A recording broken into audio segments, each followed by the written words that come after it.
निर्मल municipal office का मुलजिम रिश्वत लेते हुए पकड़ा गया। रियासती तेलंगाना के ज़िले निर्मल में वाक़ई म्यूनसिपल ऑफिस में आज एसीबी एंटी करप्शन ब्यूरो के हुकाम ने धावा किया।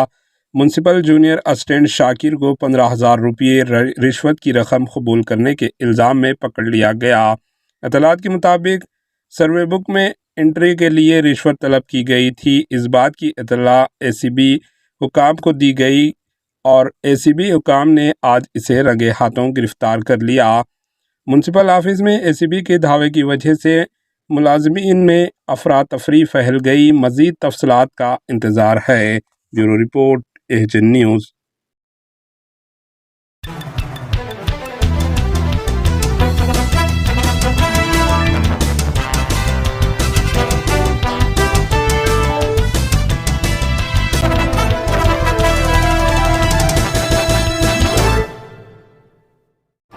एचएन न्यूज़ को लाइक करें, शेयर करें और सब्सक्राइब करना ना भूलें।